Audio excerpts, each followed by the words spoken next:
truffle ass mother. I didn't buy the filet. Filet was part of the Doesn't day. matter, bro. It was my ribeye. It had white truffles, and I shared it with you. Great way to start the show. Are we live? We're live? What's going on, everyone? Happy Friday, and welcome back to Sin City Crypto Live. My name is David. I am one of your co-hosts. And today, like every day, we are coming at you from our studio here in Las Vegas, Nevada, with our daily, only on the weekday. Sometimes we randomly live stream live shows. Before we get into the content, quick disclaimer, nothing that's said on this channel should be taken as financial advice. So please, as always, do your own research. Speaking of content, today, you know what time it is. Forest. If you're a member of this channel, drop the Forest emoji. Forest from CryptoStackers Pro will be joining us in T-minus 15 minutes. Talk about all things quant, Ethereum, Bitcoin, the US dollar, markets, everything and much, much more. Also, Janet Yellen is worried about liquidity in the Treasury securities markets. Could this spell trouble for the dollar? And finally, Gary Gensler advocating for the CFTC to oversee spot markets. Is a spot Bitcoin ETF coming? We will talk about that. But before we can talk about that, we have to introduce you to your other co-host, Big Rob. Hola! It's your boy, Big Rob, back in the house. Welcome to Sin City Crypto. The first time checking us out, we are an entertainment-focused cryptocurrency channel where we take the old, the boring, the stale information, and we package it up in a fun and sexy way. Also, here's Sin City Crypto. We don't just do live streams. We also do the deep dives, do the YouTube shorts. We randomly upload content from conferences and YouTube shorts, YouTube longs, YouTube mediums. That's right. YouTube, all the sizes. And also, hit that damn like button before I come across and hit you through this camera right here. Dude, I am so delirious right now. It's going to be a good show today. I'm excited. Yesterday was a good one, too. Yesterday was a good one. Yesterday was good. Yesterday was a great one. All right. So without further ado, let's get right into it. We have roll call. Okay, so first up in the chat, we got Crit Cats. Big round of applause for Crit Cats. Crit Cat. And then we got David's True Love here. Second in the your chat. true love. It's Strictly Sports, Broke Yoshi Rod. We got Stereo 2 Motivation.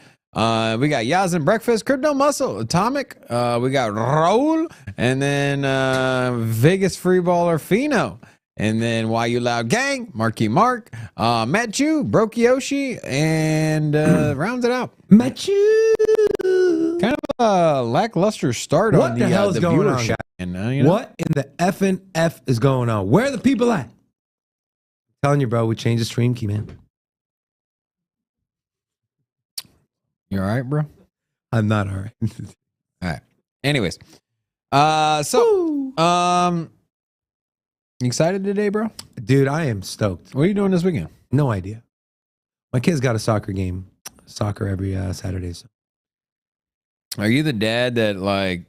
I got red carded and thrown out of a tournament game. Yeah, that's where I was getting at. So, yep, you are that dad. You know, whether they're playing for the championship or they're playing for a bag of peanuts, I am very competitive. You seen that South Park episode? Was it South Park? South Park is the worst show ever. I don't watch that show. Yeah, it's like all the extra competitive dads are fighting each other. All right. Anyways, let's get into it. So he really likes Neymar. He likes Ronaldo. Are you gonna be watching the World Cup? Hell yeah! Next month. Man, I remember my dad and I used to watch the World Cup every single time. Every 4 years it was on. It was I want to get the Panini trading cards. Yeah, I usually collect those every year. I haven't seen them this year. Panini. No. I mean, I've heard of them, but World Cup 2020. Let's see. Yeah, man. Yeah. Where's I need to get the book. Here's the book. 1166 here. So, do you have something against my friend here? What was it? K Factor? 2 days in a row, bro. What's going on? What's up, K Factor? Hola! 'Ah! Did I miss him? All right. Yeah, if you guys haven't seen this, this is the book here. You need to get one of these. Get all the little matching stickers. You ever done this before? No. Oh, it's great. What is it? Yeah, tell me what it is. I really don't know. So it's a book where it has a bunch of squares, and then you, well, is this the one? And you're supposed to put the stickers in there. Oh, like a Christmas chocolate calendar. Sure, yeah. Why not? Like like a Christmas chocolate calendar. Dude, I'm on one today. Bro. Anyways, Panini has what is it? Like here it is. They have a NFT line now as well. So you get the book here, and then you open up packs, and then you get players, and then like they also have like stadiums and stuff like that too. So where are all the viewers at? Yeah.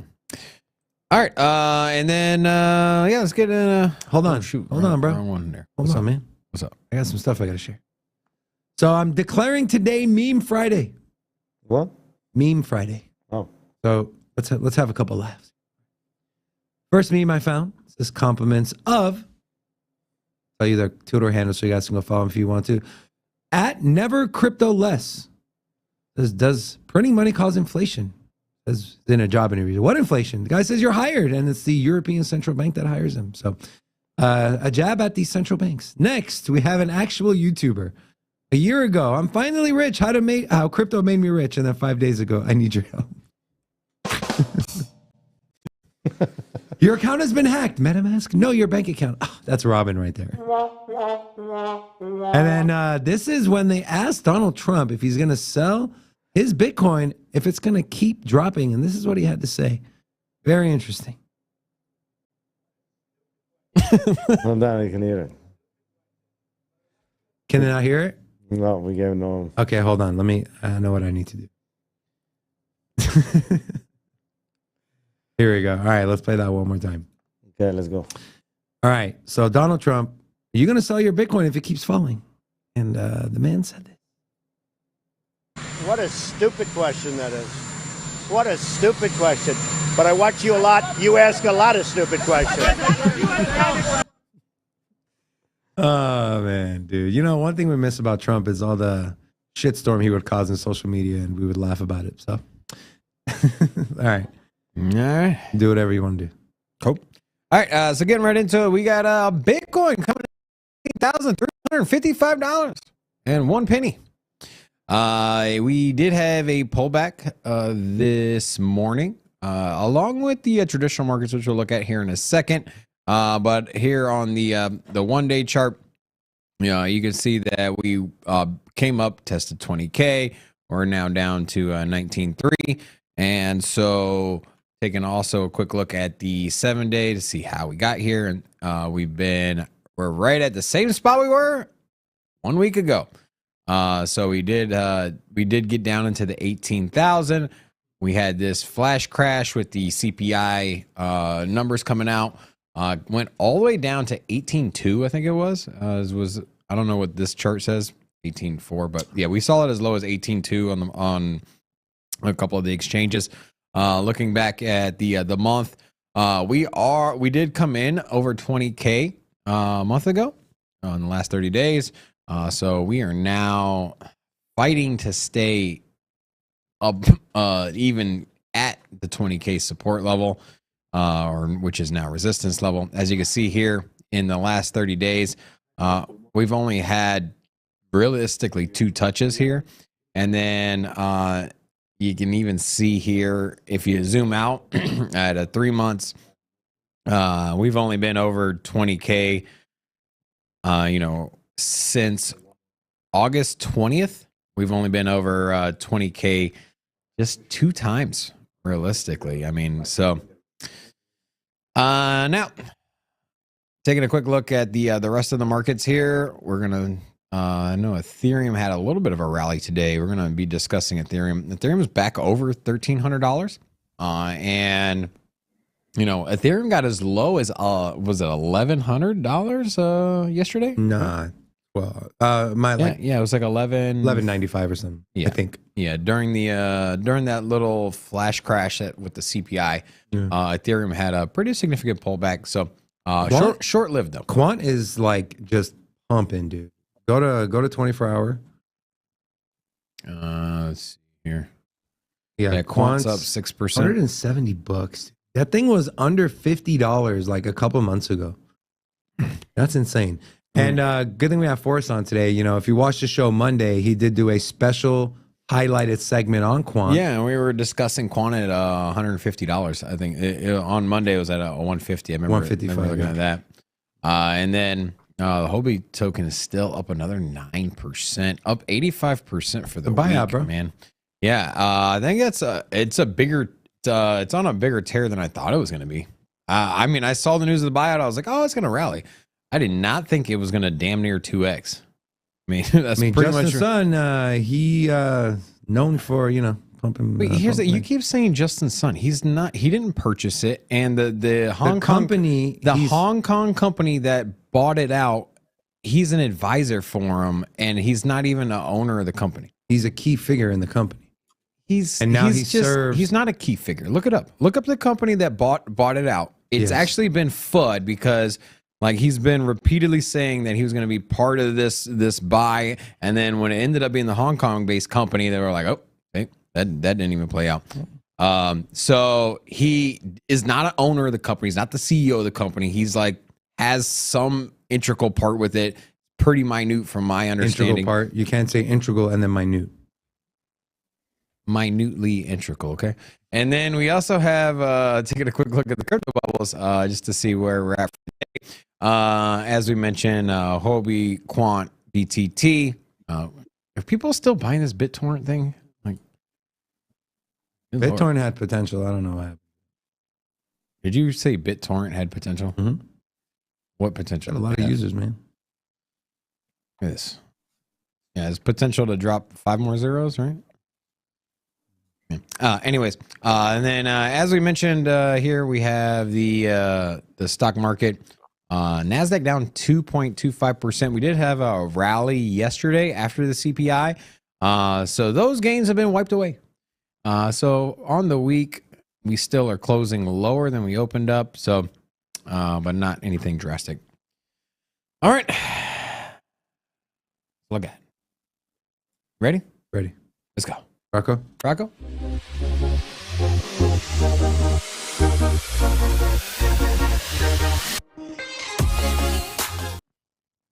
The man, the myth, the legend. Forrest, what's going on, brother? What up? Hey guys, thanks for having me on as usual. Hey man, Happy thanks Friday. for coming. Thanks for coming on as usual. How you doing? Absolutely.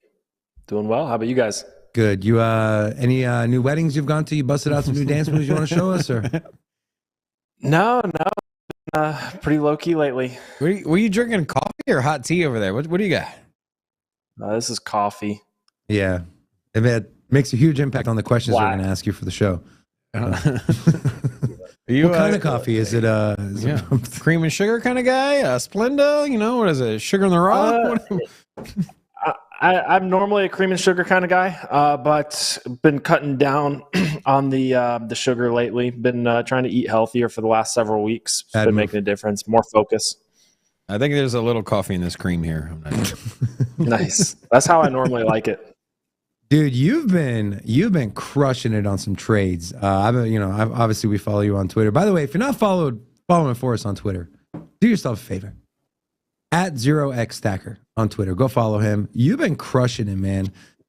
Is there like any and I know you did a really good video on how to really start trading, like a 5-6 step process, super easy to understand.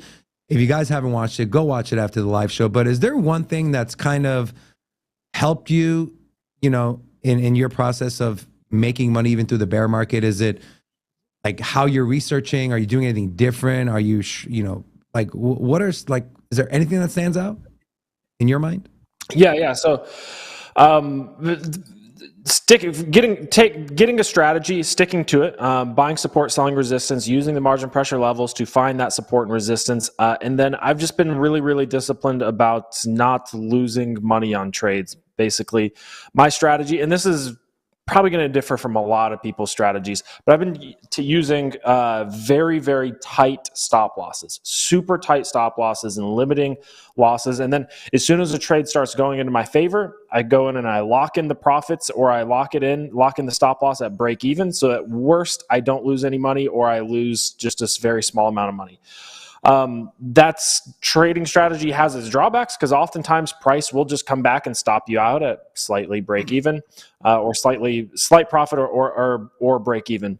But occasionally you get runners, you catch a nice bounce and it really moves. And those are where you can see those results where I've been posting on Twitter, where it's like 200%, 500%. Now I want to be super clear. Like if I make a trade, like my trade sizing is 1% of the account.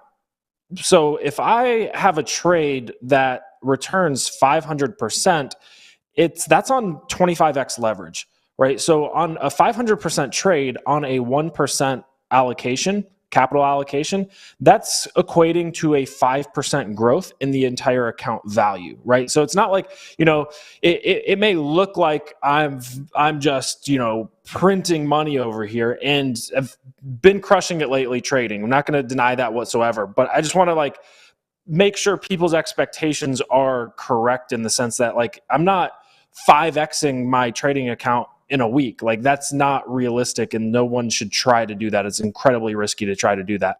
But if I catch a trade that moves 500%, that's 5% growth in my account. And there may have been 3 or 4 other trades that I made that maybe I lost a little bit of money on, or I got stopped out at a slightly below break even point.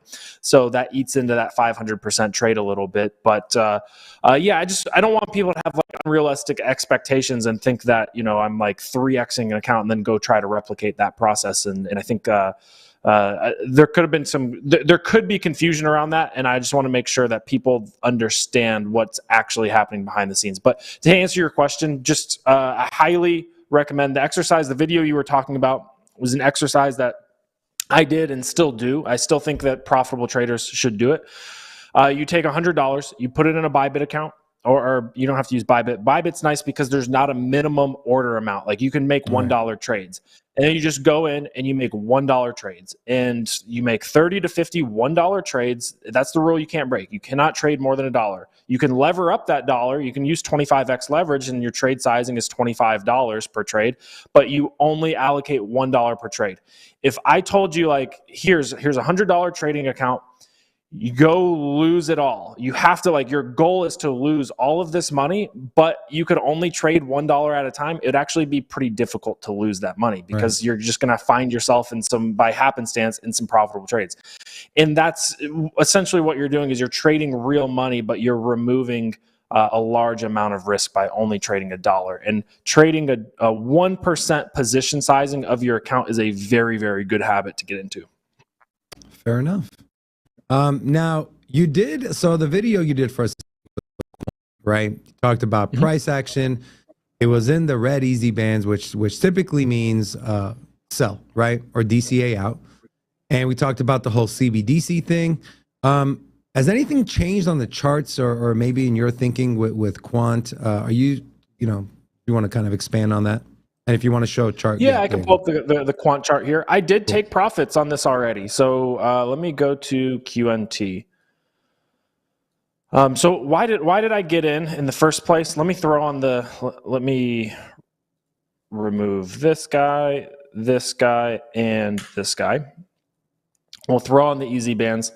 Okay, so red easy bands. Normally that's our take profit zone, or, basically just saying it's a little bit overbought. Doesn't mean that it can't continue to run, right? But we're not necessarily in a bull market right now. We may be finding a bottom soon in the S&P 500. We may be finding a bottom soon in ETH and Bitcoin in the crypto market. We're not sure about that, but there's the possibility that is certainly there. And maybe we do see quant continue to run up. I personally got in on the breakout, right, of the breakout of this inverse head and shoulders, right? This is the neckline. We broke out. I got in based off of that technical pattern between 125 and 135, wrote it up, and actually took profits yesterday around here. And I just moved those profits into ETH.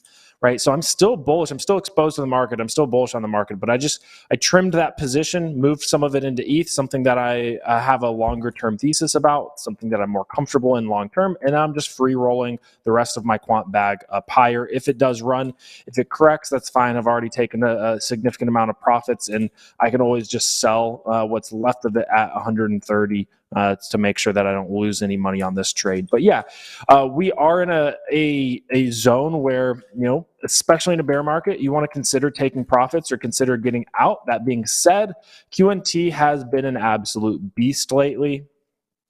It's got this massive reverse head and shoulders. And again, that's the reason why I pulled the trigger on this to begin with. This looks very, very bullish. I do think that we could go up and visit this $250 level, which was our previous support in the bull market. Quant has a lot of fundamental stuff that's really, really good about it. And it kind of fits this CBDC narrative that we're starting to see, where a lot of countries are talking about CBDCs. If we kind of theorize a little bit of maybe Elliott wave theory, this would be, wave one, or you get 3 impulse waves, but it's a 5 count structure. So, the pullback would be 2. This would be a 3 wave. We'd get a pullback 4, and then a 5 wave would take us up to maybe 250 or so. I'm not a big Elliott wave person, so if anybody's, super upset with my Elliott wave structure there, that's fine. But in general, stuff in Elliott waves you get that 5 count wave. You get 3 big impulses, and we're in the middle of a pretty clear second impulse. We could get a pullback and then get one more move upwards before an ABC correction. So will be interesting to keep an eye on, but I wouldn't. This isn't something that I would be aping into right now. It's just it's like buying it up here potentially. Can it continue to run up higher? Yeah, absolutely. This could end up being a beast of a cryptocurrency that runs up to $1,000. This could be the chain link of last market cycle, and maybe the market's turning around and the market's pivoting here, and we're putting in a bottom, and then this thing really, really goes. That's fine. I mean, it's just not the risk to the chances of that happening are probably pretty slim, right? But the chances of a reversion back down to the mean, or even a reversion back down to the green easy band level, is probably very likely, because we've moved pretty significantly here, and we're seeing a period of volatility. It's always difficult to imagine. This is how the market tricks us. It's always when you're down here, it's difficult to imagine a scenario where over the next several months it goes up to the red easy bands. But that's exactly what happened. And while we're here, it's difficult to imagine a scenario as bullish as everybody is on quant right now, where this comes back down to $60 to $75. But it absolutely can. Not saying it will. I don't know whether it will or it won't, but it absolutely is capable of coming back down to test some of these support levels. Are you a buyer there? I've got exposure to QNT, so I hope it doesn't. I hope it continues to run, but you always have to take that into account. Fair enough. Now, I want to pivot to CPI. So numbers came in, right? Headline CPI 8.2 year over year. Core is at 6.6, which is the highest we've seen in the 40 years, right? Was it?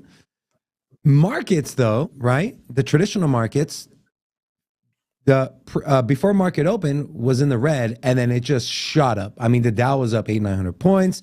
NASDAQ was up a couple percent. Crypto dipped, but came back up and rallied.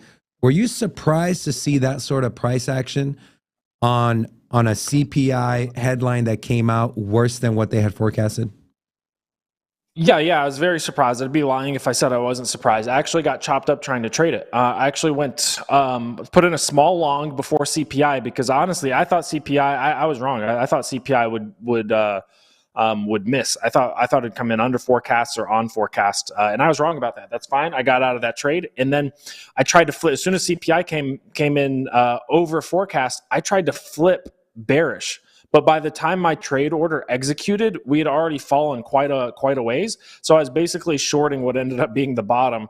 And as soon as it started moving the other direction, I had to cut that trade.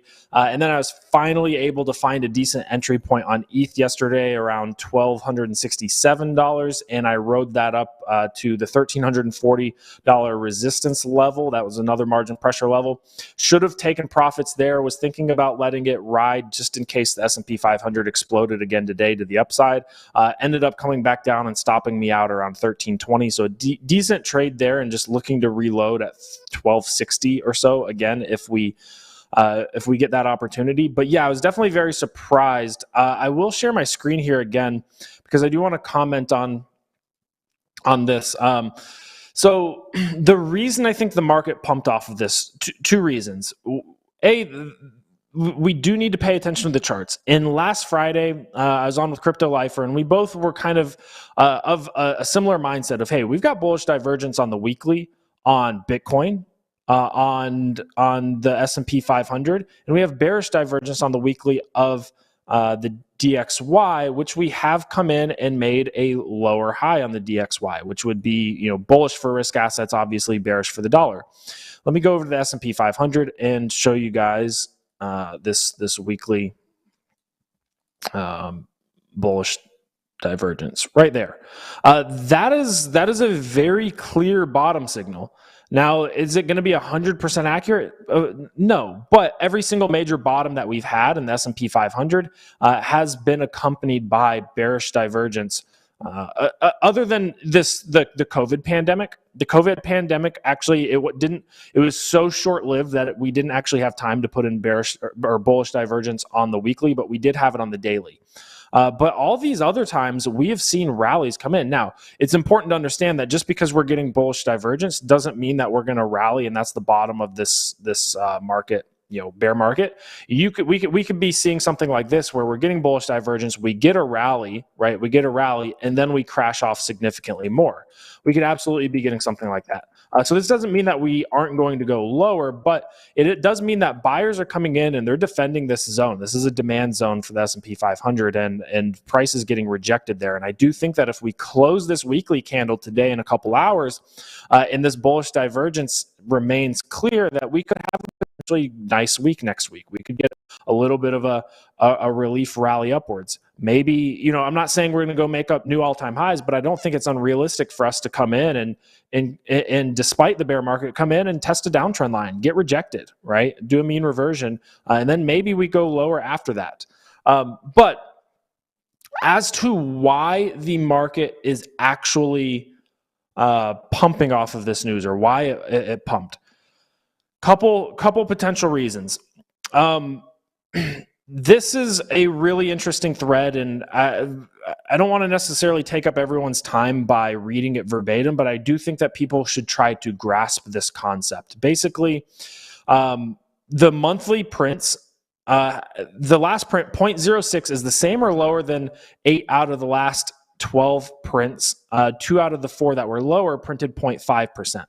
So basically what this is saying is that even though the month-over-month prints have been high and inflation is here, it's not accelerating anymore. It's not necessarily, this is not a pattern of accelerating. It's not like we're going from 0.6 month-over-month to like 1.2% or 2% or 3% month-over-month. It's staying relatively stable, right?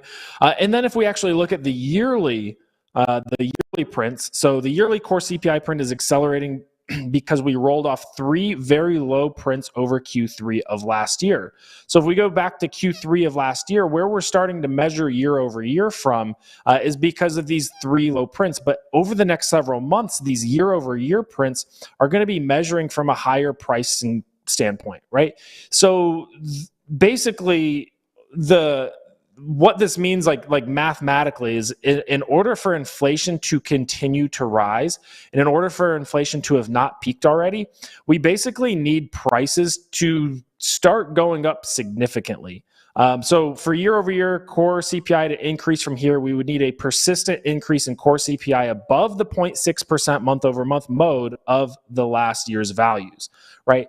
So there's significant evidence, even though the lagged data looks like, the year over year index looks like we're accelerating. If you actually take into account what we're going to start measuring from in the year over year basis, it looks like there's a very strong case that inflation has peaked and it actually isn't accelerating, even though in the short term it does look like it. And that's what the market's been worried about. This is also extremely interesting. I want to go down to kind of the conclusion down here before on this thread. Okay, so it's clear at this point that you need to be bullish on rents to keep seeing plus 0.6% prints, right? So in order for inflation to keep moving up and accelerating for it to not be peaked, basically what needs to happen is rents need to continue to climb. Well, if we go and take a look at this tweet about effective rent growth, you can actually see, so this top is effective rent growth. We've seen this is already peaked and is plummeting. It's already peaked and it's plummeting, but the CPI measure for shelter is always delayed by several months, right? So if we go back to 2016, when we peaked over here in 2016, it took several months before this was actually reflected in the CPI number, right? When we bottomed in 2020 before rent skyrocketed, we actually saw it take several months before it started showing up in CPI. But now we've seen the effective rent growth data actually start to move down and plummet significantly, right? So we are expecting, now that it's been several months, over the next few months, that this CPI for shelter should start to decline, right? It should put in a peak. But remember, based off of this analysis, we basically need to see rents continue to accelerate upwards in order for inflation to continue to go up or accelerate upwards. So all that to say is, yes, global macro looks like absolute garbage right now, but there's a really, really strong case for saying that inflation has peaked, and the market likes to price that in ahead of time. Now, I'm not saying we can't have an economic collapse. I'm not saying that we can't go further down. I'm not saying that even we're going to have a huge, massive rally. But what I am saying is, it looks like the market is trying to price in the likelihood that inflation has peaked. And here's something that also, really... you have this on the last thing here I'll say is, this came out earlier today, a couple hours ago. The U.S. Treasury has asked major banks whether it should buy back some U.S. government bonds in order to improve market liquidity. So quantitative easing. Real quick, I just want to say it's important what you showed. When you take core CPI, which is minus food and energy, housing, shelter makes up about 40%. So that would, be huge. But go ahead, Robin. No, and I've been discussing that ad nauseum, man. The fact that the CPI is a year over year, statistic, basically. And we are seeing that, hey, if we're going to print higher in, say, was it 4 months? Because 4 months ago, we were printing a 9% CPI. And I'm like, so our prices of all goods, including housing, rent, as you mentioned, energy, has to be even higher than when it was 4 months ago for us to simply print even 2%. And, people are dismissing the notion that we could see a negative CPI. And there's been a lot of analysts out here saying that it is not only a possibility, but a likelihood that, what is it? I think it was June, or it was either June, July, or August. It was sometime during the summertime. The high came in at 9%. June. Was it June? June. So June of 2023, it's likely that we'll see at least a sub 2% CPI there, and we might even print a negative for that month. And that's simply because you're just looking back at 1 year. And negative? Yeah, I'm telling you, negative. And so oh man, there was something else I wanted to mention. Forrest, are you on my side? Like, do you think this guy's like, what is he smoking, right? Negative a year from last June? No, I actually agree. I think that is a very realistic scenario, and it's a scenario that some legitimate analysts are talking about, where we get deflation because it's measured year over year. Basically, we saw that I just had that chart up where rent prices skyrocketed, and now they're plummeting. Well, that spike, that top, is essentially going to, a year from that top, right?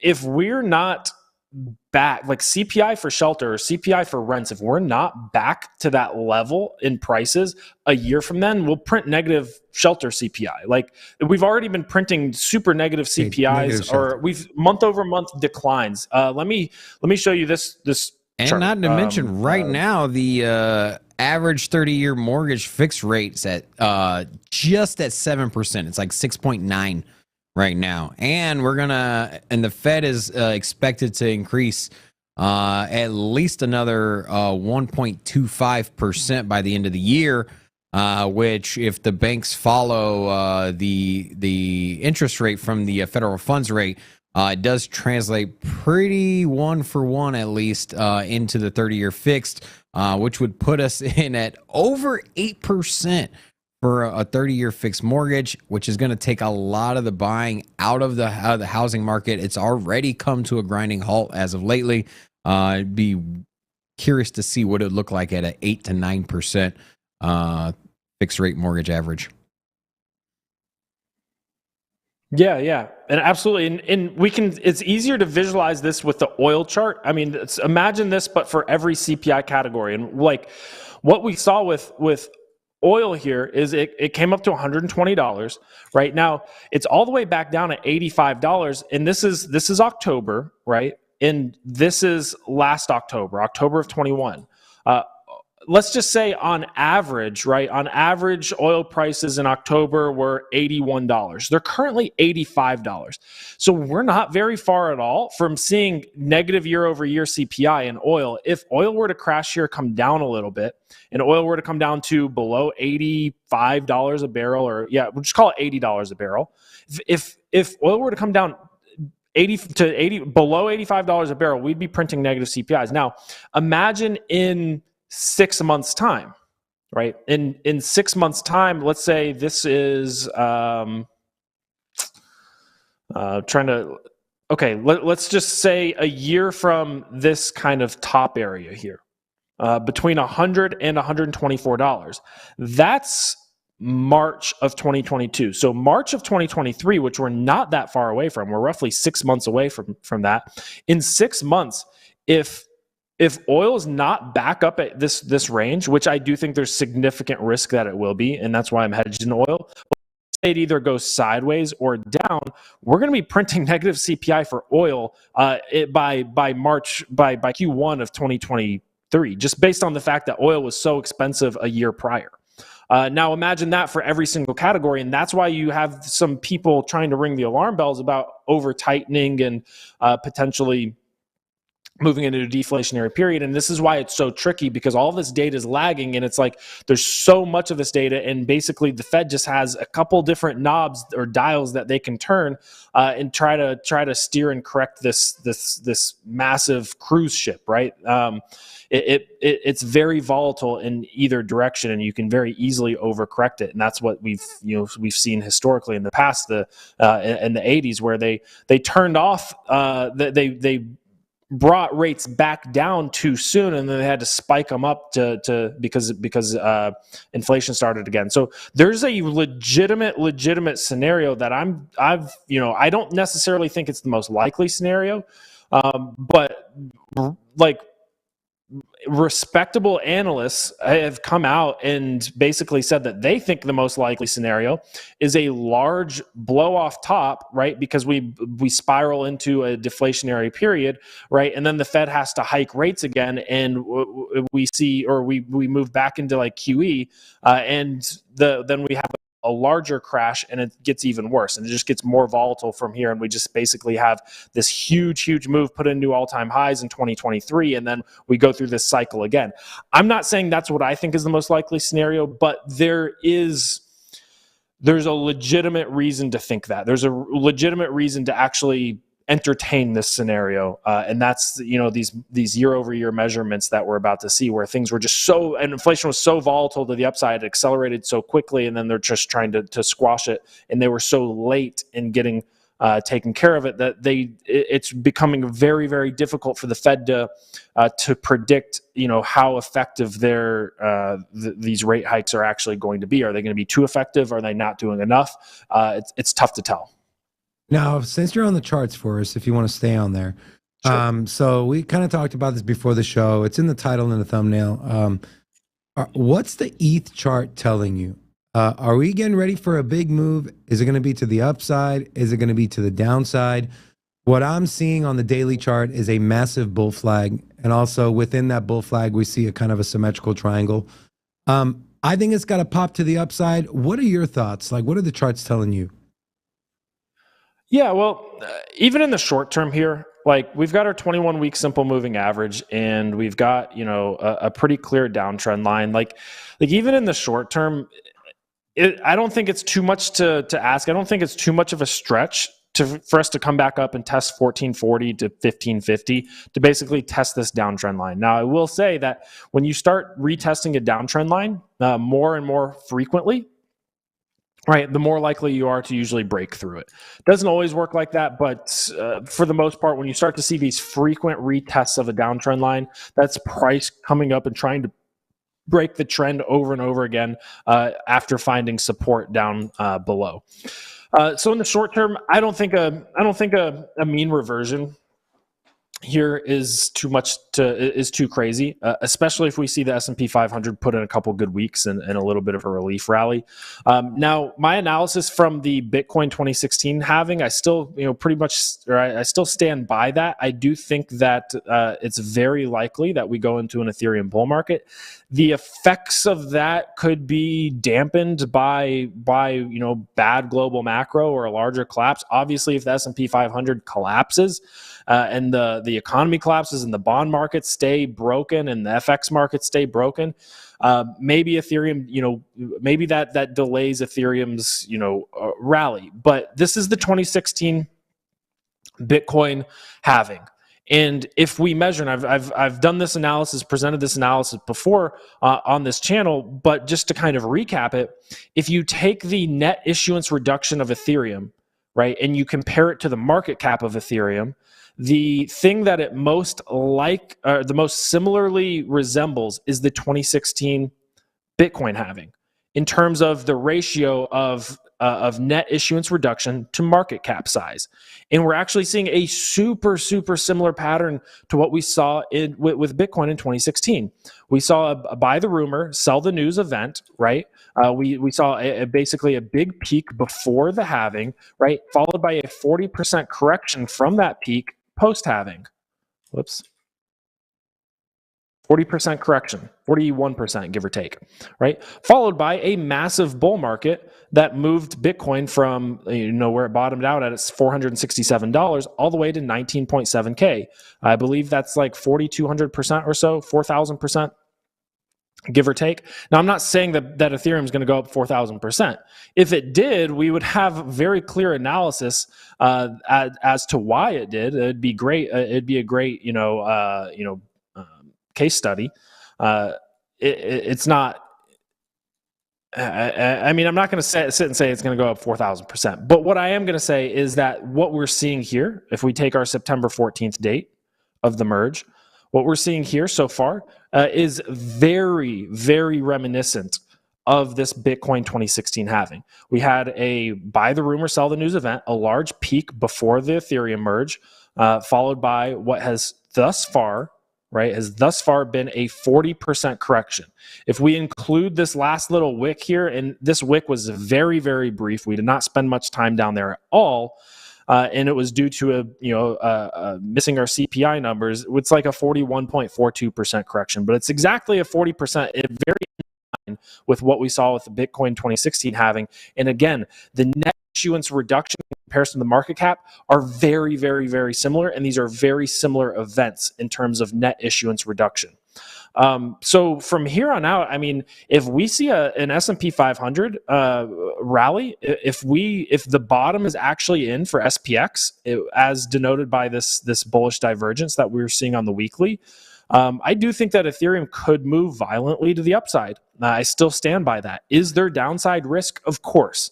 Right, this market is very brittle right now. Something could break, and we could be in a situation where we're right back down here in the green easy bands, and this net issuance reduction just doesn't matter in the short term because there's big things going on in the world that are really pressing risk assets down. However, over a longer period of time, I do expect this net issuance reduction to cause a repricing of ETH to the upside, and I'd be surprised if ETH wasn't at considerably higher levels 1 to 2 years from now, because we know this net issuance reduction adds up over time. So, still very bullish on ETH. Still very constructive on ETH. It's just going to take a little bit of time for that issuance reduction to kick in. I will show you guys one more chart from ultrasound.money, just so you guys can actually see what has happened, the difference, right, in supply change thus far. 356,000 Ethereum, or give or take, I believe that's like close to $500 million worth of Ethereum, has not entered the Ethereum market as a result of this merge. 356,000 versus the only 6.8 thousand that has been issued, and that's been declining. The actual supply is actually peaked of Ethereum. It's been deflationary for the last week or so. So on top of pretty that, bullish on ETH. On top of that, you don't have the sell pressure from the miners, right? Exactly. So even that 6,800 ETH that has been issued, that's just not being sold because it's being issued to stakers who can't sell yet. Right. They will eventually be able to sell once the unlocks are here, but in the meantime, they can't sell. Now that 350,000 Ethereum number, $500 million, the vast majority of that, probably at least 80% of that, would have been sold on the open market as sell pressure, pushing the price of Ethereum down, if that was the case, if Ethereum was still proof of work. Why can I say that so confidently? Well, because proof of work requires electricity and overhead, and in order to pay that electricity and overhead, you have to sell a portion, most of your Ethereum rewards. Right. So, I mean, yeah, I think we're in a period of time where there's a really good opportunity to be stacking Ethereum and accumulating Ethereum at low prices due to basically a macroeconomic bear market that's pushing the price down. But other than that, that's the only thing that's bearish for ETH right now. Now, I 100% agree. Now, I heard someone else's perspective when it comes to Ethereum and its role in the next bull market and its potential to basically go parabolic in the way that you described there in the charts. And then someone made an interesting point that, like, in comparison to like Bitcoin, Bitcoin doesn't have very much competition. It being kind of the gold standard. It's kind of Litecoin.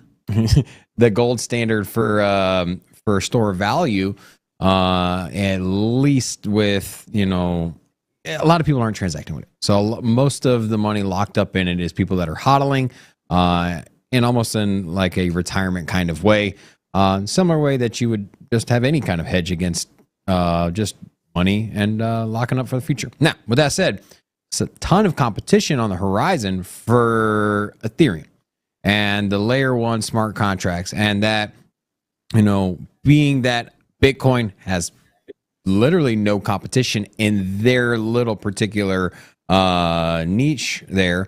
Will we see that run up in Ethereum if Avalanche and Algorand and Cardano and if even the layer twos take a lot of steam out of the market?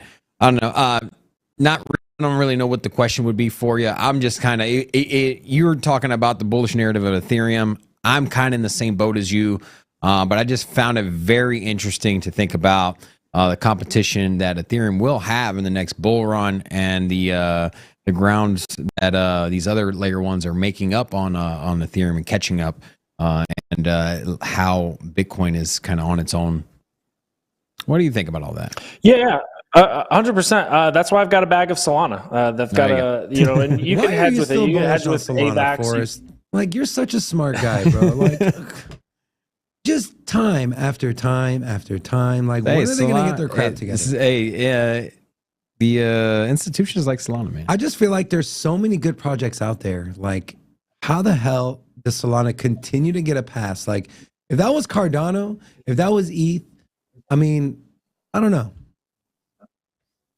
It just comes down to user base for me. I mean, like if you really get into the nitty gritty and the technicals, and you actually compare like the scalability and the consensus model and the security of AVAX versus Algorand versus Cardano, like the developer friendliness, you can make they all shake out just around the same. They just make different trade-offs. There's no one that's like particularly, and then you tie in like where they're currently valued at. I mean, there's no like glaring like layer one that shines above the rest. Basically the deciding factor for me is there is institutional interest in seeing Solana succeed. So it has a ton of backing, and a lot of user base, and they're doing some interesting things with like the Solana phone and Helium network, and they're really pushing the space forward, and going after some mainstream users. So yeah, I mean, like, I get the whole network going down thing, but again, like, this space is really, really early, and it hasn't necessarily been a security issue yet in terms of like funds lost or anything. They're also processing, like, you could make the argument, the counter argument to that is like, okay, well, if AVAX or Algorand or Cardano was processing as many transactions as Solana, we don't know exactly what would happen to those blockchains either. They could potentially become very congested or go down. In that, Solana is processing a ridiculous amount of transactions, and that's because of the large user base, in comparison to a lot of other blockchains, large TVL. So again, I don't like, if it's essentially just a layer one play Ethereum hedge. Like, for some people, like, you could make the argument to put that money, that allocation towards Avalanche. You can make the argument to put it in Cardano. You can make, like, all of these other layer ones, I think, are just, just as appropriate hedges against Ethereum. And I see no reason why Solana necessarily is that. Like, I'm not a Solana maximalist by any means, is what I'm trying to say. And then the other thing to your point would be that I would actually say that Bitcoin's competition is Ethereum, and I would say that Bitcoin's strength is store of value and tokenomics, and now Ethereum competes with it in that space, and that it's now deflationary. So if you want to put your money, if you want to put your money in something that it has a very sound monetary policy, yes, I will admit that Bitcoin, in as rigid, and it doesn't have a ton of upgradability, which a lot of people say is a benefit to its security. And they say the proof of work is more. Sure, I'll give that to Bitcoin and say, Bitcoin is, so thus far been extremely secure, and you don't have the Ethereum Foundation going in and tinkering and passing EIP proposals that change the monetary policy and stuff like that. So yeah, from that regard, Bitcoin wins, but from just a sheer monetary policy as of right now, deflationary versus disinflationary, I'd say that Ethereum wins, especially in the short term, because we've yet to see the supply shock of this merge and the changing of this monetary policy. So we'll see where it shakes out in the long run, but at least in the short run, and by the short run, I mean like the next 1 to 2 years, I do expect a lot of those people that are looking for a store of value to maybe consider Ethereum over Bitcoin. And again, like, not saying people, like, a lot of people just have both. Like, most people in crypto probably have both Bitcoin and Ethereum. They're number one and number two by market cap. But I do think there's a strong argument to be made that Ethereum's a legitimate store of value now that it has deflationary tokenomics, and now that it's been around as long as it has been. So there's definitely legitimacy to both sides. We left the Web3. There's a Web3 conference this week, which ended yesterday, and Kevin he was he's very outspoken when it comes to Solana. And, I feel like if you look at the smartest people when it comes to fintech and in finance, even traditional markets, if they're bullish at all in crypto, if they're discussing any projects outside of Bitcoin, Solana keeps coming up over and over again. And you may have disdain for the fact that the project does go down, but you cannot dispute the fact that the big money, the whales, the smartest people in the room are behind Solana. And there's something to it. So I'll leave it at that. Hate Solana. Forrest, before we let you go, is there anything else you had? Is there anything else, any charts you had planned to show or anything else you want to talk about before we let you go? I think we covered most of it, but if you guys have time, I can show you the sushi chart real quick. Ooh, I love sushi. Do you like sushi, by the way, the food? I do like sushi. What's My your wife and I favorite go sushi grab roll? sushi usually on like Friday. Actually, tonight might be sushi night. Usually we alternate between Friday night, date night, getting sushi, going to a movie, or Mexican. Those are like our three kind of good, rotations. good spicy edamame. What's your guys' favorite sushi roll? We're super basic. We do spicy tuna roll and then like a Philadelphia roll. What about you, Robin? Burnt New York steak I like roll? things with like all kinds of crunch, and like I just look for whatever has the most ingredients on it. I'm like, yeah. And then like sauces, and There's next this thing you roll- know, you got like There's this. volume. You got this like caterpillar looking thing with all kinds of I like different anything. colors I like and Cajun shapes. albacore. That's his bomb. Okay. Anyways, so let's. So you got the sushi crypto chart here. Not to be mistaken with the sushi. Yeah, so thing. you guys probably heard the sushi news. There were some allegations of the CEO. Some were rather entertaining. Others maybe not. Was okay. this from a while ago? So or- we're actually This was from a while ago, what's up? correct? This was from a while ago. the allegations. No. So the sushi, the head chef of sushi. That's what they call like the CEO. They call it the head chef. There was some drama a while ago that the specifics I'm a little blurry on because it was so long ago. But they just basically brought in a new founder, a new CEO, so to speak. Not a new founder, but a new CEO for the head chef role. And there were some allegations around him potentially being a known scammer in the space. Okay. And right, so when they hired this new CEO. I don't think CEO is the right term, but because it's like a decentralized protocol or whatever.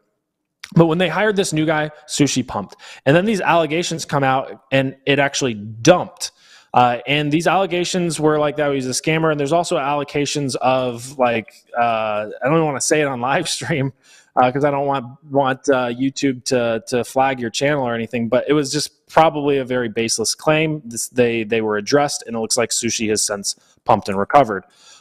So we are breaking out of this long-term pattern and we're actually making some support on it. So if we can build some support on this, sushi could definitely go higher here, which is very, very interesting to keep an eye on. Now we've got our margin pressure levels here.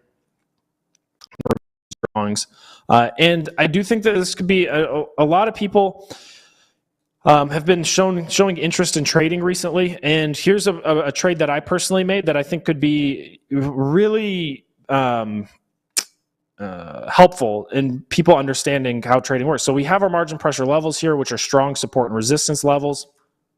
Right, so I actually wanted to buy here. I went long on sushi at this level. Well, you can see that price stopped me out right away. It bounced. I was able to get out at a slight loss, right? But then what happened is we went up and retested this level and held as resistance, and that's where I flipped short and wrote it down lower. So I flipped short here, wrote it down lower, ended up getting stopped out around here when we started pumping up again. And I did not buy it down here and ride it back up. But people need to understand that when you're trading price action and your trade is invalidated, but then it validates a short from the other side or a long from the other side, depending on which way, it's completely okay to flip-flop your position and play the direction of the market. But yeah, sushi swap very volatile lately for those reasons, and we are breaking out of that little downtrend zone. And we could definitely move up to go and test $1.70, $1.72 if we get a little bit of a bullish bid out of the market here and out of the S&P 500 next week. So definitely something to watch. This is just the range, right? I'd be looking to short at $1.72. I'd be looking to long at $1.29, right? So just playing the range here. Amazing. All right, so sushi. Get some alpha here from our man Forrest. Robin, anything else you want to talk about before we light our mango? Yeah. What you? Oh my God! He decided to Google the allegations. I was curious what the allegations you were talking about in the. Well, the chat started. It's interesting. I'll just leave it at that. I'll let you guys. Google. Let you guys look that up if you. I don't know if you've seen the chat for us. But there's a couple people that said. So, anyways, that's interesting. It's a new pattern. It's like I don't know if YouTube flags that kind of stuff. So It's let the chat. Hey man, people have their own hobbies and desires. Okay. Anyways, Forrest, you are the absolute man. We love and appreciate you, my friend. Thank you so much again for continuously coming here, blessing us with your knowledge. And if anyone from around the blockchain is watching, you make sure Forrest does your charts on Mondays. It was funny. Monday, they were both on. And like, Sin City Crypto, what do the charts say? And I'm in the back like, I don't know anything about charts. A huge TA guy sitting there. And you know what's funny, Forrest, is beforehand, Robin's like, should I pull up? He's like, hey, help me pull up charts. I'm like, bro, Forrest. Okay, I'm gonna give you the cheat codes here. Okay, this is how it works. If there's nobody with TA on, I will. I'll get David. Will draw me up some charts and he'll like walk me through it. I'm like, okay, I got this. And then that day, I was like, should you put some charts together? He's like, no, Forrest is on. And I'm like, oh yeah, you're right. And then of course, they're like, you're the chart guy. I'm like, why? How am I the chart guy? I'm not the chart guy. I'm gonna say something to BJ or DZ next time. Like, you guys know Forrest is like a master technician trader, right? So, anyways, Forrest, thanks so much again, my friend. Have a great weekend, guys. If you're not following Forrest on Twitter, go follow him. Rocco, will you put up his Twitter handle again, please? Also, go subscribe to CryptoStackers Pro on YouTube, and if you enjoy charting and you want to use this CryptoStackers Pro platform, there is a link to the product on our description of this video. Fumble that around here, but anyway, thanks again, Forrest. We look forward to your insight on Monday on whatever coin you decide, and then bringing you back on next Friday again. So again, thank you so much. Have a great weekend, and we'll see you Monday. Thanks, you too. It's always a pleasure. See you guys. Hey, our pleasure's ours, buddy. Take care. All right, no more horsing around here, guys. All right. How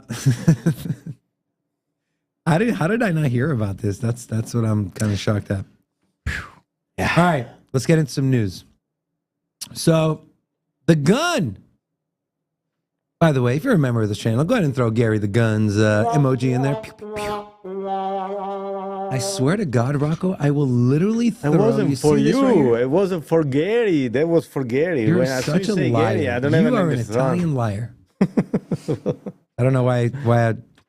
Anyways, he wants to give up oversight of spot markets. What?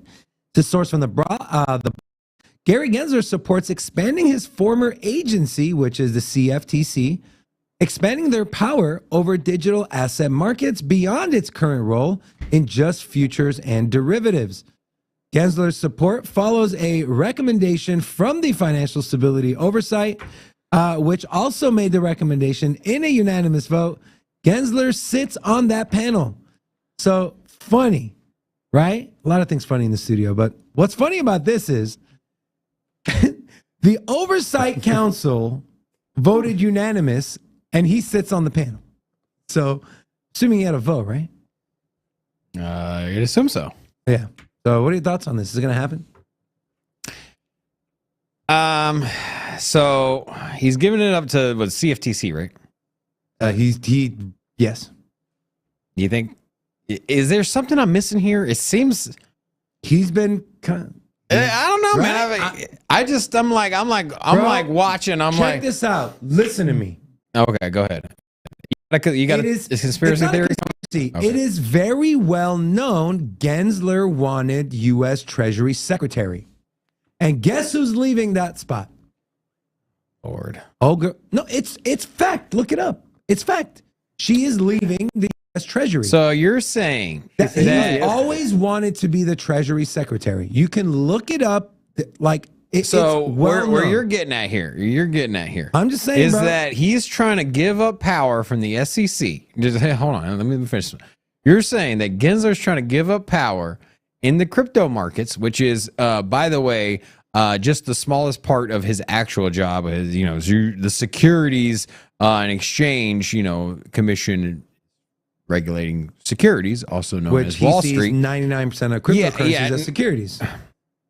99% of his job is to regulate Wall Street. Okay. Yeah, and, but and he in the sees small little crypto as capacity, securities. because in our world, SEC is all about crypto. But let me just tell you that his job, his department, 99% of their man hours of their research is into publicly traded companies, Wall Street, ETFs that have nothing to do with crypto.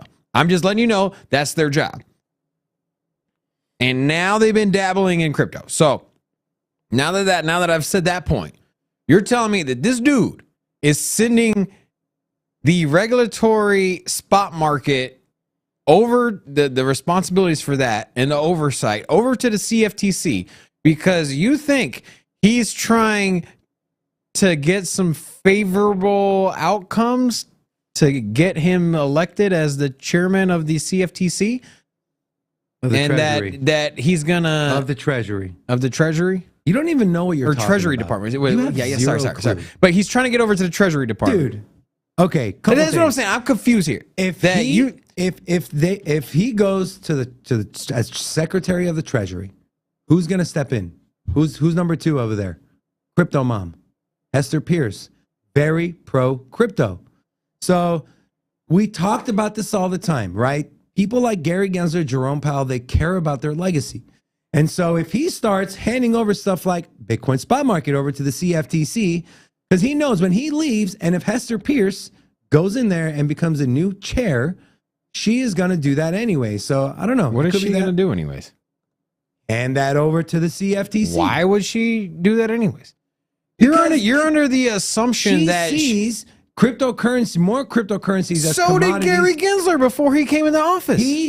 We're talking about right now. He's in office. Yeah, and before he got into office. And he literally has said on numerous times, I can count in 1 or 2 hands. He literally taught a class on Bitcoin. We're talking about now. I don't give a shit what he did five years ago because it doesn't matter. Your assumption is that Hester Pierce will come into the seat, and all of a sudden it's going to be la la land over here in crypto, and that she's going to pass everything and she ain't going to sue anybody.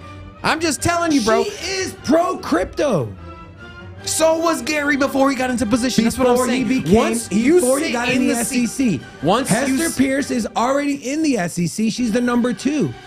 It's not like she came into this position out of nowhere. Cop, bad cop, bro. And right now, the narrative for cops is that they lock up criminals. The narrative for the SEC is that they're suing what they deem illegal securities. And right now, the person that's at front and center, the poster child, is Gary Gensler. If he leaves, the next person steps up. They're gonna keep suing companies they believe are securities. Doesn't matter if it's Gary Gensler in the chair or it's for Hester Pierce. You can sit here and say she's bullish on crypto. So was Gary. He taught a class at MIT about blockchain. Before he was the commissioner. And before she becomes commissioner, she is already in the SEC. She is literally the number 2. Why would she hold back on anything regarding crypto if she's already in that government So you branch? think, okay, so you're telling me is that Hester Pierce gets the head chair position, that all of a sudden it's going to be sunflowers and rainbows. It's not going to be, but it's going to be easier to get regulation through because it's not going to be this butting heads. I highly disagree with you. Nothing will change. Based off of what? Based off of what? SEC. Okay, the SEC is going to regulate what they deem securities, whoever the hell sits in that chair. Gary thinks everything's a security. Hester Pierce does not. Simple. Okay, sure. What do you mean, sure? Sure, yeah. Okay, you don't follow news apparently, so. No, and that news was the same narrative for Gary before he got into position. Before the he whole got into crypto market, position. whole Before he crypto came market into the SEC. was hitting air horns. Rocco, they were like, "Yo, Gary Gensler, yo, Gary Gensler's coming into office. Yeah, woo." That was before he came into office. And what do you think would happen? She is already in office. She's not the head yet. She's the fucking number 2. Okay, let me ask you a question. If she's so bullish, how come there's still all of these? How come she's not out here speaking up against Gary Gensler? She is. She fucking is. Do When? you not read? When? Do you not read multiple times? You pull up an article. Dude, are you kidding me right now? We talk about it on the show. She is not pushed against Gary Gensler. She's not. Oh my God. Give me dude. an article. Give me an article where All she right, pushes take me off against the screen, Gary Gensler. Rocco. Take me off the screen. Give me. She's spoken highly about Take me off Bitcoin. the screen, Rocco. All right, guys. It's the prophet. Used to be also Gary Gensler, the prophet for. I'll tell you, man. I'm sorry. SEC is going to go after crypto. Doesn't matter who the hell is in that chair. In the same way that they keep suing publicly traded companies. It doesn't matter. The SEC is going to do what they've always done. You know what? Before Gary got in there, they had. Here you go. Here you go. What we got? The SEC is a regulatory agency with an enforcement division, not an enforcement agency, she tweeted. Why are we leading with enforcement in crypto? Hester Pierce knocks SEC's plans to add crypto to enforcement staff. There's example 1. Example 2. Yeah, that's not example 2. It's not crypto. There is multiple examples out there. She is vocal on blockchain technology, man.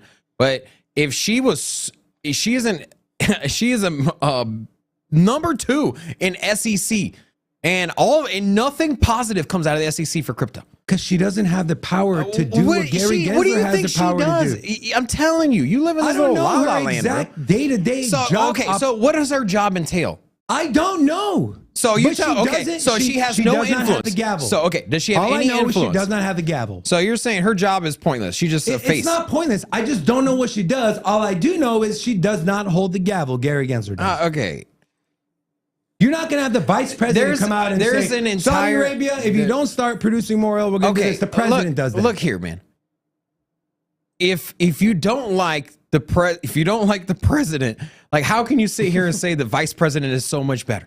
Like, do you think Kamala Harris is the savior? Do you think if Biden steps down that the world would just change because Kamala Harris came in office? If you were against the Republicans, and I'm just saying that these are people that work together and they have the same goals. Kamala Harris and Joe Biden are not coming out there going against what each other say. And neither are these two. Yeah, they are. Okay, I'm moving on from this. Talking to you is like talking to a anyways, it seems like, and this is the last thing we'll cover before we sign off. You know what, actually? Let's keep going. You want to keep going? What do you think, Rocco? We should keep going? Yeah, that's very All right. entertaining. Very entertaining for you? Okay, my blood pressure's up, so that's not very entertaining for me. Man, All like right. what Brock Yoshi say. What'd he Mom, say? why are dead and fight it? Because mommy's stupid right now. All right. So Janet Yellen has liquidity worries revolving around treasuries. So this is a source from Bloomberg. Janet Yellen cited concerns about the potential for a breakdown in trading of U.S. treasuries. Balance sheet capacity of broker-dealers to engage in treasuries market making hasn't expanded much, while the overall supply of treasuries has climbed. Big institutions have been reluctant to increase market making activity as a result of the supplementary leverage ratio regulation, also known as SLR, which I could be wrong, but I believed it was added into the Dodd-Frank Act after the 2008 crisis. So this law regulation requires these institutions and banks to put capital aside against such activity. So the Treasury Department is continuing to issue out U.S. securities, Treasury, T-bonds, T-notes, T-bills, but there's not enough people out there buying them. And so she's worried about the liquidity on that end, but she also mentioned that I didn't put in here that the Fed has the power to buy some of those up, which would essentially mean quantitative easing. I don't know, man. What do you think? Well, I mean, the reason that the bond market is even going up is because there's not as many people buying. They need buyers. Yeah, and you know, bonds just ain't looking sexy because bonds represent the Investment in a government. basically, you know, it's more or less how strong is the U.S. dollar, right? And the economy as a and the whole. economy Yes. and kind of the monetary system. You know, you're investing in the country, and you know we've seen inflation, and I think that a lot of people are turning to alternatives. It's why the crypto industry is growing the way it is. It's why you're seeing people talk more and more about commodities. You know, back in the 80s, gold wasn't as prevalent or wasn't talked about as an investment in the way that it is more recently. I know gold has kind of fallen off to the wayside in the last like 5 years. And I think at its height in 2010, it was a craze to get into there. And I think it's because people are finding minimal returns when it comes to the bond market. And it's the writing's on the wall. People are less interested in buying bonds. I remember when I was like, was it like 7 or 8 or something? You bought a bond? My grandma gave me a bond. Oh, she did? Yeah. What, 30 year? Is anybody buying their kids or grandkids bonds? No. I mean, it's seen as the okay. Look, U.S. Treasury. Here's something important. It was So a common gift back in the day. here's something interesting. I don't know if you guys know this or not, but the only thing financial advisors, registered financial advisors, are allowed to say is risk-free are U.S. Treasury securities, bonds, notes, bills. Yeah, The only thing I can say is and the reason being is that as long as the government doesn't collapse, you can always cash in on the Yes. bond. And so for that reason, you know, you can always say a security can be a risk because the company can go under. But a bond can always This be is cashed going to in. be interesting if the Treasury Department is going to rely on the Fed to buy up some of these securities. So if they do, that means we're back in essentially quantitative easing. But it's like you're sitting here, either let liquidity go awry and just mess up the entire. Like, you guys understand, right? If people are not buying bonds and securities from the Treasury Department, this country will go bankrupt. That is literally how we stay. That is how we get debt, and that was how we service debt. Okay, so just like when a company does a stock split, they do it because they want to raise money. Essentially, what the government's doing, right? So a little worrisome. Not sounding the alarm or anything here, but a little worrisome that the Treasury Secretary. It's funny. She comes out and says we're worried about liquidity, and then a year ago she can't see that inflation was not transitory. So, anyways, that's all I got. Anything else? Hit it. All right, guys, go check out our merchandise store. The link to that is in the description of this video. Also, follow us on social media, Twitter, TikTok, Instagram. What else are we on? Discord. Yes, join our Discord. It's a community-ran Discord. Big shout out to Marky Mark for handling the day-to-day operations of that. We pop in there every once in a while. Not as much as we'd like to, but we still pop in there sometimes. Fun times. And then that's all I got. Rocco? Yes, sir. Friends, family, friends of family, and family of friends, thank you guys so much for ending your week with us here at Sin City Crypto. On behalf of myself, Robin, the Don, and Kyler Murray, we love you guys.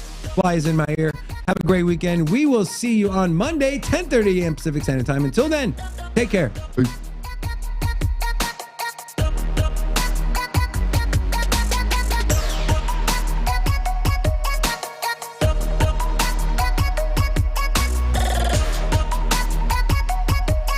It is true you're gonna dress like Gary Gensler on Halloween? Mike's better be muted, bro. It's not. I'm trying to find I can't find a mask or an outfit. Okay. You got to get a custom one made. That's like $800. What if I dress up as Hester Pierce? Oh, that would be cool. Crypto Yes, mom. both of I'm you. here to save the day, guys. Yeah. That would be good. Both of you dress one for another. Maybe I'll come dressed as a newspaper so you can read me. I want to dress up as Michael Saylor for Halloween. Why? Look all old and crinkly? No, I'm just gonna have a prop on my back. It's just gonna be a wooden boat, like a nice ship. I'm gonna dress like a Vitalik. Guys, got some good news coming up for you. Whoop, whoop. Yeah, we're gonna be bringing a lot of guests on, guys. So make sure you come back. All right, have a good weekend. Love y'all. Bye.